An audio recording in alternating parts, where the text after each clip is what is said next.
So one of the great things to me about selling real estate is that it's not a monotonous job.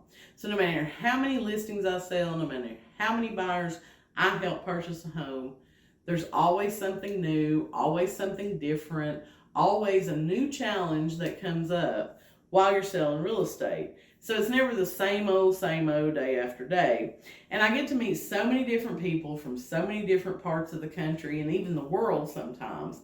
And that's what makes it exciting to me.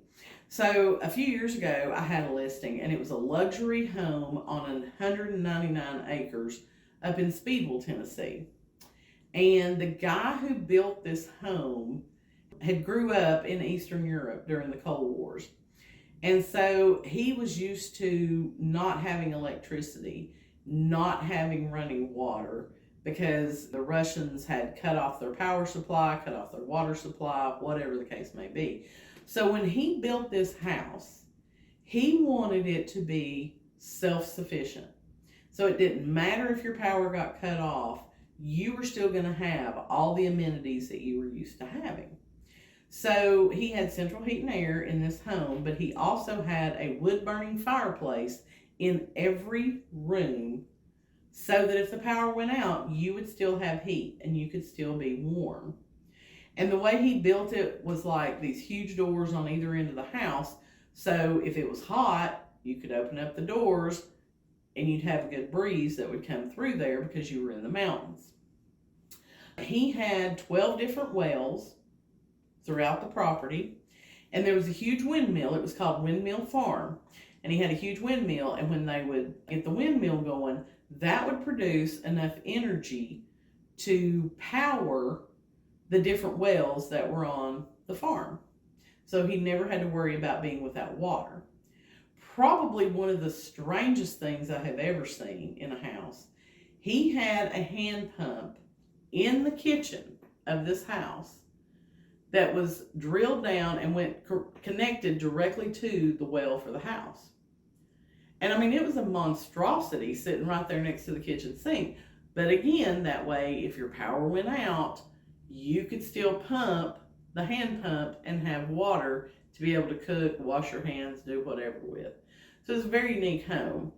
The fireplace in the living room was like Italian tile, and we never built a fire in it while I had it listed, but his wife said that it would absolutely blow you out of the house if you ever had to build a fire in that thing, because the way it's designed and the materials that they use, it just really makes your house hot pretty quickly. The house had marble floors throughout. I'm trying to think of what else was really unique about. It had like a warming station / oven in the kitchen. So I don't know if you're familiar with what an AGA oven is.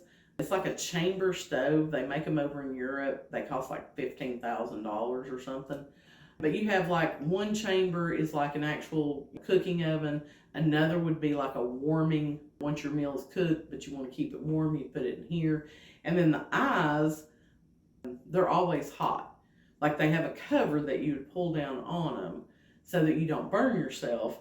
But they typically run off of natural gas. And so they're always hot. You can put a pot of water on there and it will boil within a minute. That's how hot those things are. But this one wasn't just the stove with the chambers, but it had this long piece that went down the side of the wall.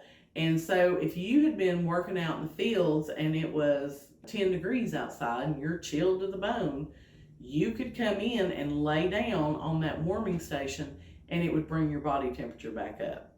I'd never seen anything like that in my life. And everybody that went through the house, we had to explain all this kind of stuff to them, and they were just like, I've never heard of that. We hadn't heard of it either, but here you go. So it was a very unique property. There was a elegant horse barn that was never used. It had a 2-bedroom apartment above it for the field hand. Again, that apartment was never used. The downstairs of the house was like a whole separate house.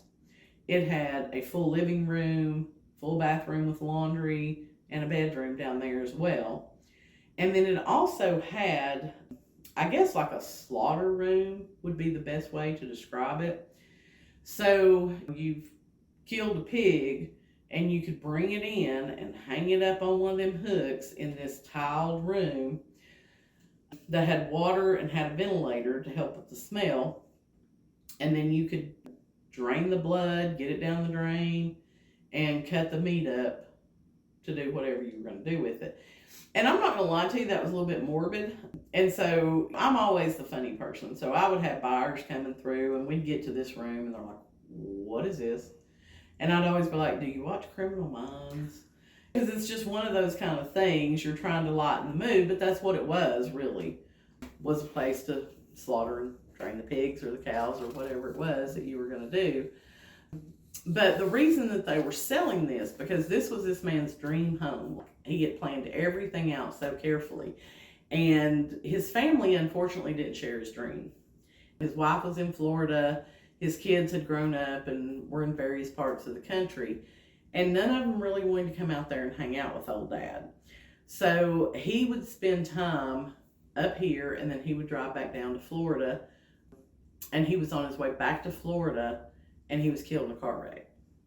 So his wife had called me because nobody in the family wanted this place and they needed to get it sold.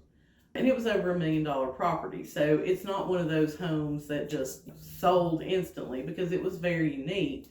But after about a year on the market, we were able to find a buyer and got it closed for her so that she would have peace of mind. And then obviously with a high dollar sale like that, they gave her quite a bit of financial stability for her retirement without her husband to be there.